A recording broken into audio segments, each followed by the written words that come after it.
The New York Rangers have waved the white flag on their season. They are probably going to trade Artemi Panarin and possibly a couple other players as well. And it's the right thing to do.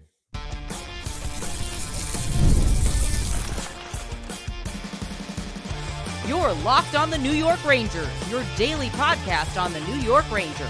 Part of the Locked On Podcast Network, your team every day. Welcome back, Blue Shirts fans, to episode number 1466 of the Locked On New York Rangers podcast. I'm your host, John Chick. Just want to thank you guys, as always, for making Locked On New York Rangers your first listen every day. We are free and available on all platforms, including YouTube. And today's episode of Locked On New York Rangers is brought to you by FanDuel. The wildcard round is here, and FanDuel is officially in playoff mode. So visit FanDuel, an official sportsbook partner of the NFL, and grab your profit boost pack every NFL playoff game day. And we are, of course, part of the Locked On Podcast Network, your team every day, now the #1 sports podcast network. So a lot has happened since we last talked, and more specifically, what's happened is the release of what I'm calling the letter 2.0. I will be completely honest with you guys. When I saw this break, earlier today on Monday, it's Monday night as I'm recording this, I thought it was satire. And for anybody that might not have heard the news or seen the news as of now, you're finding out about it right now. Yeah, the Rangers basically, Drury specifically, released a letter to the public that acknowledged that the season has gone poorly and that the Rangers are going to be making some moves in the not too distant future here to hopefully build for a better tomorrow. Does this sound familiar for you longtime Ranger fans? Not even longtime Ranger fans, just anybody that's been watching the team for less than 10 years now. You probably know exactly what we're talking about too. This sounds eerily reminiscent of a letter that went out, I believe it was 2018, when the Rangers announced their intentions to rebuild the team at that time. Now, I mentioned a minute ago, legitimately, I thought this was satire. I thought I was reading a post from a parody account when I first came across it, and I'm like a couple of sentences into it, and I'm waiting for the punchline, right? I'm waiting for it to get funny and for it to be ridiculous. And then I looked up and I realized, no, this actually is the New York Rangers Twitter account here. They really did release this, and this is real. It's the letter 2.0. I'm going to read the whole letter here because I think it's important to go through this and really get an idea of what was said and what the intentions are going to be. And obviously, for anybody that missed it, there might be some people listening to this or watching this that are hearing this for the first time. So we'll go through it, and I'll have a couple of comments on the way here, and then we'll move on to some other things. We'll talk about the players that could be traded, that I think probably should be traded, given that this is the direction the Rangers are going to go. I would say Panarin, Trocheck, and Soucy. We'll talk about those three for sure later in today's episode. Could be some more, of course, but you start with those three because they're all, well, two of them are impending UFAs, and Trocheck, I think, you can get a boatload for him. But anyway, here is the letter 2.0 that went out a little bit earlier today. It reads as follows. A message from Drury to our fans. We want to take a moment to connect with our loyal and passionate fan base. We know and feel your disappointment with how the season has gone to this point. We are just as frustrated and want nothing more than to deliver an on-ice product you can be proud of. It's what drives us every day. No one in the organization is happy with what has transpired, from management to coaches to players. So far, I believe all this. I don't really have any smart bleep comments to make thus far, but let's continue here. Over the last few years, we've had some successes and moments to cherish, but ultimately it was not the end goal. That is true as well. For all the ups and downs of Ranger hockey and all of the turmoil and all the drama on the ice, behind the scenes, whatever it might be, there have been some really nice moments in recent Ranger history. And for a team that hasn't won a Stanley Cup since 1904, a fact that we are all keenly aware of, I think, when you look at the last, however many years you want to go back, but specifically this era of Ranger hockey, the 3-1 comeback against Pittsburgh, coming back to win. You had them, being down 2-0 that same year against Carolina. They come back to win. You have a Game 7 overtime winner that year from Panarin. You go into the future 2 years, they're back on the Eastern Conference Final for the second time in 3 years. They have a bunch of overtime winners, overtime heroics in that run in the playoffs too. They got the Canes twice in overtime. They got the Panthers twice in overtime. There certainly were some fun moments, but yeah, they did not accomplish the ultimate goal, which is, of course, the Stanley Cup. But anyway, bottom line, I hope everybody can enjoy at least some of the moments in this recent era of Ranger hockey, which now seems to be ending. But we'll continue with the letter here. We are working relentlessly every day to bring a Stanley Cup back to New York because that is what our fans deserve. With our position in the standings and injuries to key players this season, we must be honest and realistic about our situation. There it is. You knew sooner or later they were going to blame the injuries. And granted, they're not putting it completely on the injuries. And granted, the injuries certainly have not helped this team. The injuries do not have that much to do with how poorly things have gone this season for the Rangers. They have not helped. But, and that also speaks to a big problem with this team, right? They have not had more than like one or two key players out of the lineup at the same time the entire season. But that's all it takes. Like, they're so top heavy and they have so little depth. The depth on this Ranger team is as bad as I can ever remember it. That's all that it takes. Like, you have one guy get injured, Fox gets injured, or Igor gets injured, or JT Miller is trying to play with an injury, and the entire team just goes into a tailspin. And honestly, even when people were injured, or were not injured rather, it's not like it was going that great anyway. So you can't really put this that much on injuries. And granted, I don't think that's what Drury's doing here, but they couldn't help but slip that in there just, to deflect just a little bit to the injuries, which again, I don't think anything would be that much different if this Ranger team had stayed healthy the entire season. They'd win a couple more games, sure. I don't think they'd be in a playoff spot by any stretch of the imagination. Let's continue with the letter here. We are not going to stand pat. A shift will give us the ability to be smart and opportunistic as we retool the team. Okay, they're going to be smart. That would be a welcome change too. This will not be a rebuild. This will be a retool built around our core players and prospects. We will target players that bring tenacity, skill, speed, and a winning pedigree with a focus on obtaining young players, draft picks, and cap space to allow us flexibility moving forward. So that's an important distinction as well. They've revealed here that they're going to be retooling as opposed to rebuilding. Isn't that what they've been doing? Wasn't that like the entire MO beginning with like the end, or I guess, the end of the off season last year? So 2 seasons ago, not this season, not last season, the off season before that. That's when they had to move on from Barclay Goodrow, and that's when they were going to trade Jacob Trouba, and then they said, "Oh no, just kidding," and then they traded him anyway during the season, even though by that point you couldn't use that cap space to do anything worthwhile. Like, if they were going to trade Trouba, the time to do it would have been before free agency started, so they could then use that newly created cap space to bring in some players that could help the team. But I guess this hasn't been a retooling, and now the retooling is going to start. I mean, there have been a lot of wheelings and dealings since the start of last season, going back into before last season began into the preseason there. I mean, think of all the trades and the extensions and whatnot. I mean, to me, the retooling has already been underway here. But in a sense, it's kind of semantics. I mean, whether you call it a retool, a rebuild, whatever term you want to use for it, they're going to be judged by the things that they do moving forward and the things that they don't do. And I think you need to rebuild or retool or whatever it's going to be and build around young players. And when it comes to this year's trade deadline, you have to get everything you possibly can for the players that you feel good about moving. And I don't think anybody should be off limits. I mean, the guys with full new move clauses, there's nothing you can do there. But for the guys that, could go either way, I mean, I think all offers should be at least heard out. Maybe you don't trade everybody, but there aren't too many guys that should be off limits. Obviously, the young guys, I mean, we're not talking about trading like Laba or Perreault here, but like anybody that's been around for a while, I mean, I think you should at least hear offers when they are presented to you. Anyway, let's continue here. Where do we lead off? That may mean saying goodbye to players that have brought us and our fans great moments over the years. Boy, does that sentence sound familiar. That is almost, he might have copied and pasted that from the first letter that went out 7 years ago or 8 years ago, whatever it was at this point. These players represented the Rangers with pride and class and will always be part of our family. As we start on this new strategic plan, we will continue to play hard. They're going to continue to play, maybe start playing hard. That might be the way to go. As we start on this new strategic plan, we will continue to play hard with pride and passion for our fans. I shouldn't say that because at times this season, the Rangers have indeed played hard. The start of the season, for sure, I thought they were going out there, giving it a blue collar effort. It's just not an ultra talented team. And they're still not an ultra talented team. And now the effort seems to be waning as we get into 2026 here and the way they close out 2025 as well. There has been effort at times this year, not as consistently as you would like to see, though. I think that's fair to say. The letter continues. We appreciate your unwavering support for the Rangers more than we can describe, and thank you for all that you do for our organization.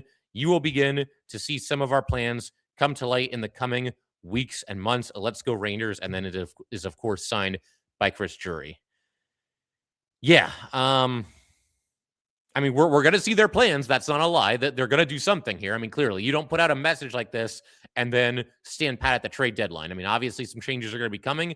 And like I said, this is it's probably good that they're being, kind of honest and open about where everything stands here. But they're going to be judged by the things that they do moving forward. That's the bottom line. And I'll withhold judgment. And I think it's fair for us all to withhold judgment on the moves that they make until they actually make these moves. I know some people are upset about the idea of trading Artemi Panarin. We're actually going to discuss that in just a second, kind of give this whole situation a good long look and discuss, whether that's the way to go, whether an extension with Panarin would have been better. We'll discuss that and debate that. We'll get to that in just a second. All right, we just want to take a minute to let everybody know that today's episode of Locked On New York Rangers is brought to you by FanDuel. The NFL playoffs are here, and FanDuel is officially in playoff mode. Every game day during the NFL playoffs, FanDuel is giving customers even more ways to get in on the action because right now, every NFL playoff game day, FanDuel users get a profit boost pack waiting for them inside the app. Each game day, you will see a pack loaded with multiple profit boosts that you can apply to the bets that you like the most. Open your profit boost pack first thing on game day and see what boosts you want to apply. Every play feels bigger, and the boosts make your bet feel that way too. You make your picks, then apply your profit boost to go after even bigger payouts while the playoffs get rolling. So visit FanDuel, an official sportsbook partner of the NFL, and grab your profit boost pack every NFL playoff game day.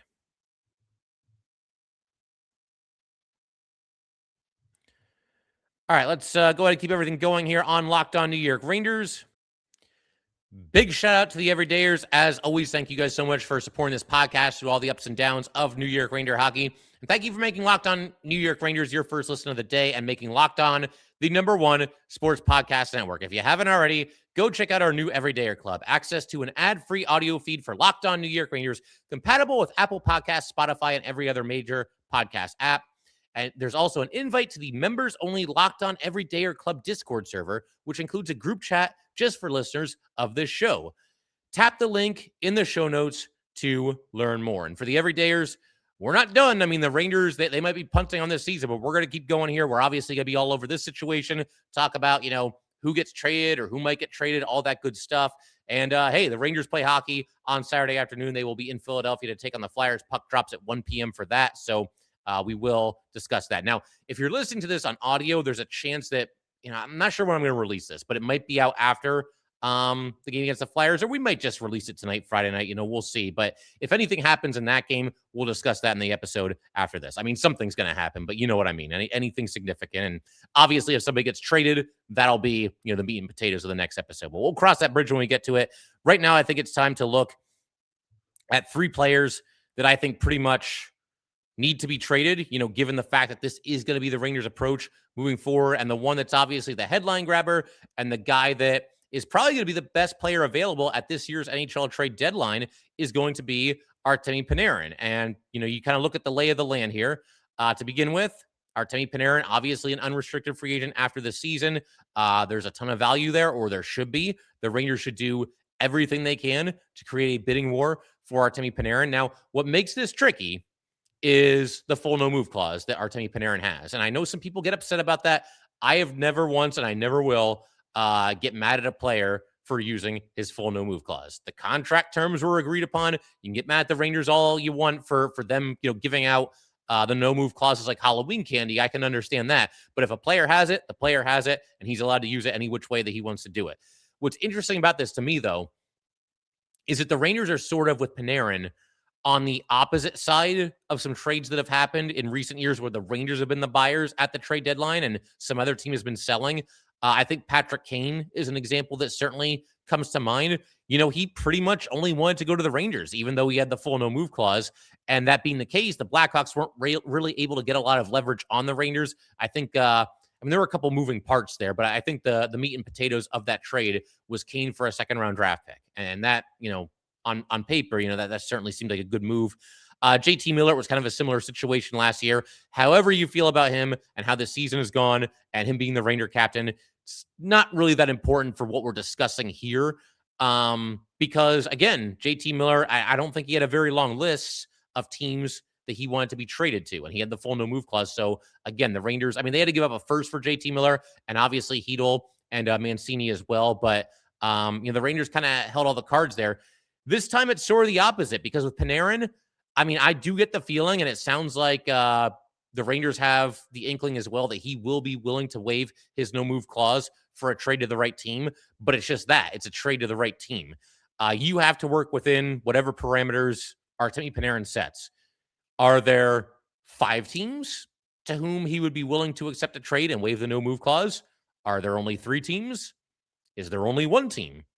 We don't know that for sure. Panarin might not even know that for sure. He might still be trying to, figure everything out and determine the best place that he can possibly go. A team that's kind of been kicked around a little bit as far as an option here is the Panthers, because, you can kind of connect the dots there a little bit. Him and Bobrovsky are really good friends. And obviously the Panthers, they are basically assaulting this championship window with some of the contracts they're giving out and getting, obviously, all their core guys locked up. It might be rough for them, 5 years from now, but they're going to continue doing everything they can to reload every season and try to win another Stanley Cup championship. And I think obviously adding Artemi Panarin is a way to do that.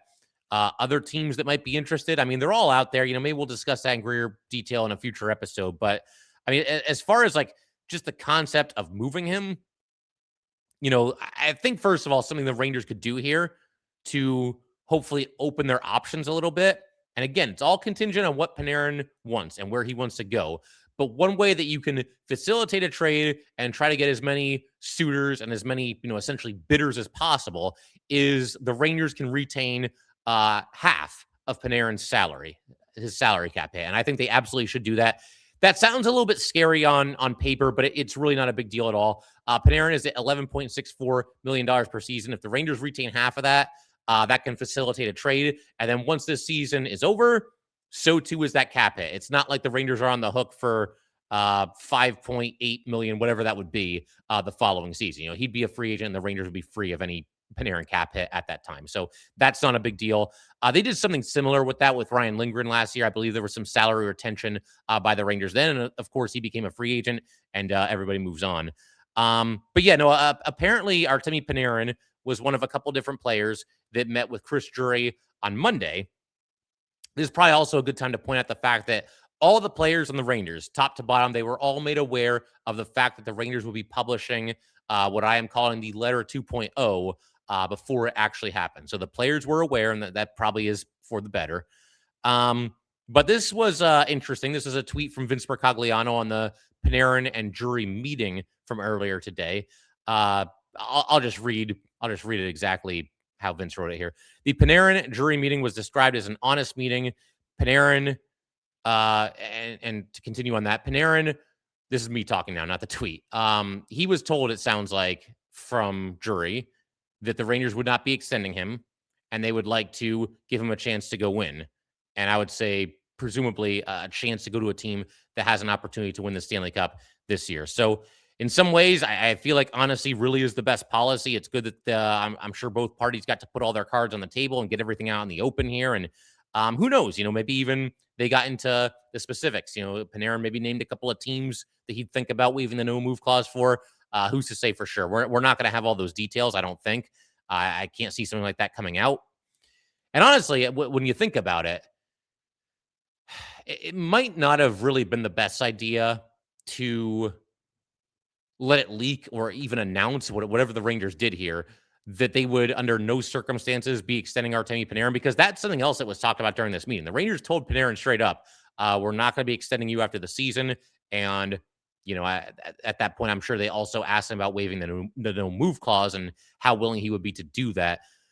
But you do cost yourself a little bit of leverage there, right? If every team around the NHL, not that they're all going to be trying to trade for Panarin, but you know what I mean. If everybody is aware that there's no chance the Rangers are going to extend him before the trade deadline, then that costs you a little bit of leverage, because now everybody knows, well, they're not going to extend him. They have to trade him.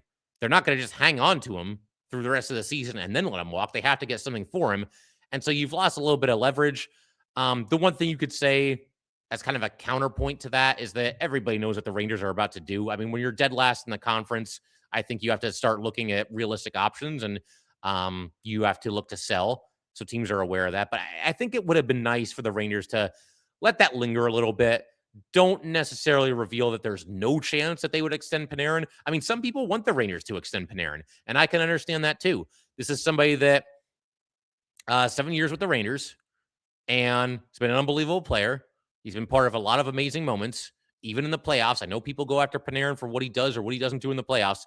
For somebody that, struggles in the playoffs or has struggled in the playoffs, the year they lost to the Devils, I think it was very apparent that Panarin just didn't have it that year.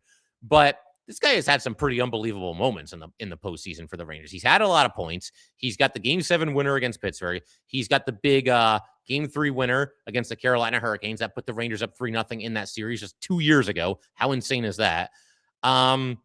So, he's had his moments for sure. But, I don't think that a lack of playoff resume would scare teams away or anything that Panarin has done in the playoffs, because his playoffs have not been as bad as people make them out to be. I understand there's times where he hasn't really been the bread man in the playoffs. He hasn't been quite at that level, but he's mostly played well. And look, I mean, I get it. I get getting attached to certain players. I get that people look at this Ranger team and how badly they're struggling and how difficult it is for them to produce any offense. And now you're going to get rid of the one guy that you can count on for offense night in and night out. I understand that viewpoint, and I'll certainly hear anybody out on, if they would prefer the Rangers to extend Panarin rather than trade him. But I just feel like this is the way to go. I mean, if you're gonna do this thing, if you're gonna move on and you're gonna be a seller, then I just don't think you can do it halfway. And for the record, there have been a lot of times over the years, anytime the Rangers get knocked out of the playoffs, anytime they go through a slump, anytime Panarin does something that certain fans don't like, there's people calling for Panarin's head, and there's people saying, trade him, trade him, trade him, trade him, trade him. I have never once been pro trading Artemi Panarin in the 7 years that he spent here until right now, because this just isn't working. And it's the second straight season that it's not working. And obviously that's not all on Panarin, but at a certain point, I feel like you have to move on. You have to look at the lay of the land here. You have to acknowledge reality, and you got to try something different. And if you're the Rangers, you have to do everything you possibly can to create a bidding war here, again, within the parameters that Panarin will allow, because he controls his destination. So if he's only willing to, waive his no move clause for like 3 teams, right? Okay, get those 3 teams working against each other, get them bidding. This guy said he'll give us this. That team says they'll give us that. Try to do that to drive up the price as high as you possibly can for Artemi Panarin. But it's going to be really interesting to see how this plays out. I mean, again, the Rangers have a game tomorrow, and Panarin's going to be out there, but the clock is ticking. And if you've enjoyed watching Artemi Panarin do what he does on a hockey rink for all these years, as I have, my best advice is just take it in, try to enjoy it. It's not the storybook ending that anybody would have wanted. It's difficult to see a lot of these core players that were part of some really fun and winning seasons and some deep playoff runs. It's tough to see them all go out. But again, this is just kind of the reality of the situation. It is what it is. And I do think when it comes to rebuilds in hockey, I mean, they're almost unavoidable. A team that's a dynasty or a borderline dynasty ends up having to rebuild. Look at a team like the Blackhawks, Look at a team like the Kings, they're not a dynasty, but they won 2 Stanley Cups, and they were one of the powerhouses of the West. They had to rebuild. The Sharks, they were, they never won a cup, but, they were one of the powerhouses of the Western Conference for many, many years. And sooner or later, it just has to happen. The core gets older.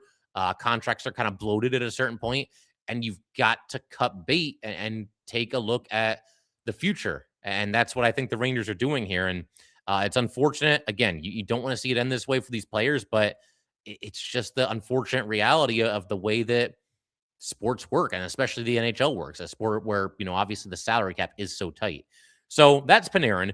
To me, there's 2 other Rangers that, to me, very obvious trade candidates. Those would be Vincent Trocheck and Carson Soucy. I'm going to explain why and talk about, what the Rangers can do here and what they might be able to get for either or both players. We will get to that in just a second.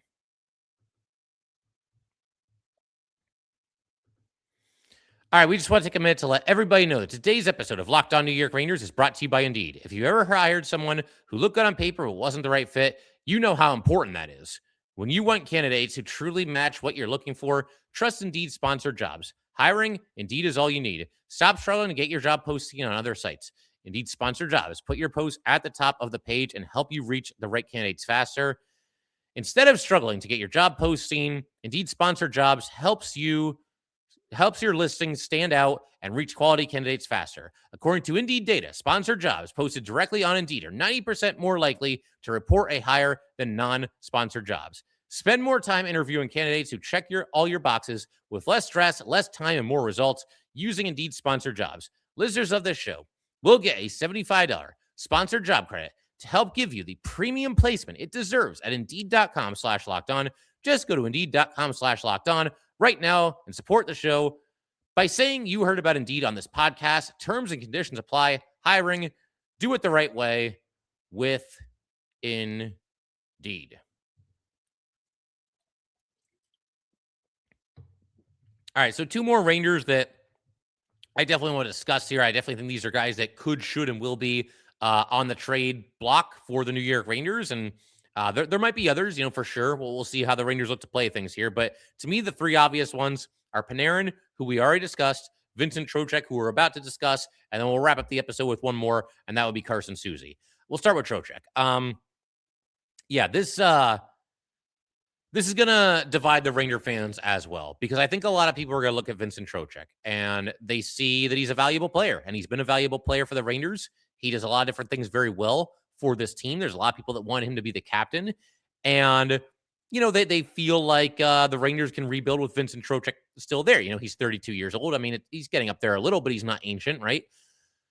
I get all those points, but you've got to also understand that Vincent Trocheck's trade value, it will never be higher than it is right now. If the Rangers continue to kick the can down the road with Vincent Trocheck, then they're probably going to wait too long, and they're not going to get nearly as much for him, 2 years from now, even a year from now, as they'd be able to get right now. And again, retooling, rebuilding, call it what you will.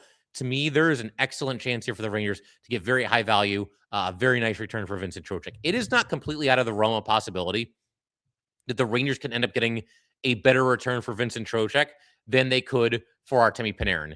And that sounds a little bit out there, but again, remember, Artemi Panarin's got the full no-move clause, right? So there's not a ton of leverage there for the Rangers. They have to do what they can here and get the best offer they possibly can. You don't have that problem with Trocheck. I mean, Trocheck can block a trade to 12 different teams, but that's that only limits you. It doesn't completely nullify your ability to get something big for Vincent Trocheck. We don't know which teams are on that list, obviously. Hopefully a bunch of non-playoff teams, because they wouldn't be looking to buy him anyway, I don't think. But yeah, I mean, look, you've got a lot of options here when it comes to Trocheck. And there is certainly a world where Trocheck survives this and we get past the trade deadline and he's still on the New York Rangers, and you can make a case for that. However, again, I feel like they need to do it given the fact that his value will never be higher than it is right now. Think about it. Including this season, Trocheck has 4 years left on his contract, so we'll call it 3.5 years. His contract pays him just $5.625 million per season. He can currently, like I said, block a trade to 12 teams. That 12-team list becomes 10 next year, and then 6 teams for the final 2 years of his deal. So it's about as team-friendly as it gets. And again, I know some people are going to use that as like ammo to say, well, that's why the Rangers should keep him. And I get that. Look, if the Rangers were contending right now, if they were even a fringe playoff team and there was a chance that they could eke their way in, I'd be more open to it. Because at least then you're close, right? You're close to at least being a playoff team. And you could sneak in there this year. Once you get in, you never know for sure what can happen. I mean, I don't think this team is going anywhere in the playoffs, but in theory, you get in, you have a chance. We've seen some Cinderella teams in the Stanley Cup playoffs, that is for sure. But that's not the case. They're dead last in the Eastern Conference. And for that reason, I don't know what you would hold on to him for, especially if you're going to also trade Panarin. Like, I don't see how it would make sense to trade Panarin, but then hang on to Vincent Trocheck, and vice versa. If you're going to do this, then do it. Trade these guys and rebuild. Get what you can, whether that's young players that have already been drafted, guys that have not yet made their NHL debut, but they're close, or maybe they've had a cup of coffee in the NHL, but they're still top prospects and they're not all the way there yet. Pounce on players like that, get draft picks. I mean, do whatever you got to do to bring in as many assets as you possibly can. Because if you trade only one of Trocheck or Panarin, but not the other one, then to me, you're not really committing to this. You're not going full bore with it. You're not doing what you say that you're going to do. And I know they've called it a retooling, and maybe that leaves the door open for Trocheck to stay, but you got to go all the way with this. You can't half rebuild. They just tried that. I know they're calling this a retooling, but that's what they did the past year and a half at this point. They've been trying to retool this roster. It didn't work. You got to go all the way with these things. This roster needs more than just a tweak or two. And I know people like Trocheck. I like him too. After Panarin, you show me a better free agent signing, maybe in Ranger history. Not sure that player exists. And I get why people like him. He goes to work for the most part, most nights. I mean, these Rangers, they've all been up and down with the effort level from game to game, but I do think he's somebody that over the years has given you an honest effort with the Rangers more often than not. And he's a Swiss Army knife. He does everything. He's a workhorse. He's constantly on the ice. A cheat code in the faceoff circle. He wins every faceoff, it seems like. All kinds of special teams contributions, power play, penalty kill. And it seems like he's one of those guys that can generally make it work with, any line mate. So I get the appeal. That's why I want him to be on the Rangers in the first place. And that was a great signing. And he was obviously part of 2 playoff runs and the one deep run to the Stanley Cup final, the Eastern Conference final. So I get it. But at the same time, again, can't emphasize this enough. You cannot do this halfway. At least in my very humble opinion. And again, you guys might feel differently. Lay it on me. Let me know. Let me know. If you're upset about this, I'll respect everybody's opinion on it because you can make a case for other things to happen other than these guys getting traded. If you want Panarin to be extended instead of traded, let me know why. If you want Trocheck to stick around rather than being traded, let me know why. I'll certainly at least hear you out. Maybe you can even change my mind. But you know what? I feel like the way things are going right now, changes are certainly needed. And I think it starts with Panarin and Trocheck. And then there's one more here, at least for today. We'll talk about other players going forward for sure. Carson Soucy, impending UFA at the end of this season. And when I was kind of putting together this list and looking at the lay of the land and thinking like, okay, well, which players are the Rangers going to trade? To me, Carson Soucy and impending UFA, that's a no-brainer. And I also had the thought, like, maybe the Rangers can get the 3rd-round pick back for Soucy that they gave up to get him last season. We'll see. We'll see. Or maybe Soucy ends up being in a package deal, like he goes along with Trocheck or he goes along with Panarin to this team or the other. But if it's Soucy straight up for one thing, maybe you get the 3rd-round pick back. Something else interesting with Soucy today on Monday. He was working as the extra defenseman at Monday's practice. I believe that was the verbiage. There were 6 other defensemen getting, that were ahead of him. And that news broke on Twitter before the letter 2.0 was released. And then once I saw the letter 2.0, and I mentioned this on YouTube in a short that we recorded earlier today, I started thinking like, well, maybe that's why, Soucy wasn't getting reps at practice. Maybe there's something cooking as far as the trade market is concerned. As it turns out, that's not the case, or at least not yet with Carson Soucy. Soucy is not going to be with the team. He's not going to travel with the team due to personal reasons. Connor Mackey has been called up. So Soucy's not going to be available. It sounds like Soucy has basically been ruled out for the game against the Flyers, which will be happening again on Saturday afternoon. Though I did see a tweet from Molly Walker where she reported that Soucy could potentially rejoin the team during the 4-game road trip. So we'll see what happens there. Whatever's going on, obviously, first and foremost, we hope that everything's okay. Always eyebrows kind of go up when somebody's out for personal reasons. So all the best to Carson Soucy. Hopefully everything's okay, like I said. But if it does come down to Carson Soucy being traded, which, again, I think it's a no-brainer at this point, I think you try to get the 3rd-round pick back. And the funny thing about that, if you do that, if you can get a 3rd rounder for Carson Soucy, then he will have one of the strangest tenures of any Ranger player ever. I mean, think about it. He never even played a full season. He got here midway through last season. He's going to leave halfway through this season. They didn't go to the playoffs for any of that. And you give up a 3rd-round pick to get him, and then you just give him away the next season, and a 3rd-round pick comes right back to you. It's like it never even happened. And hey, look, Soucy, he's been better this season than last season for sure. And that's also good. I mean, it's good that, for him, happy that he was able to bounce back. And for a while, it seemed to be helping the Rangers before everything just fell apart. And obviously, that's not all on Soucy. But The good news about that, too, is he's put some much better hockey on tape this season than he did last season. And for that reason, I mean, a third rounder for Soucy, I think that's reasonable. I think they should be able to do that. We'll see how it goes. Obviously, you're only going to be dealing with teams that are contending because he's on an expiring contract. So, I don't think a team like the Vancouver Canucks is going to be interested in Soucy right now. But going back to Vancouver, imagine that. But yeah, I mean, you get what you can for him, just like anybody else. And there's other players too. I think we'll save that for another day. We're already running kind of long here, but there's a lot of guys out there that you can make a case for keeping. There's a lot of guys out there that you can make a case for trading. It gets a little more complicated to me after these big three here. These are the three that to me are kind of obvious that you should be fielding offers and looking to make something happen. But we'll call it there for today. Once again, if you guys would like to get in touch with this podcast, please send an email to lockedonnyrangers@gmail.com. Once again, that is lockedonnyrangers@gmail.com. Definitely give us a follow on Twitter as well, @jchick17. Once again, @jchik17. And definitely subscribe to Locked On New York Rangers YouTube channel. Thanks again, guys. I will see you next time.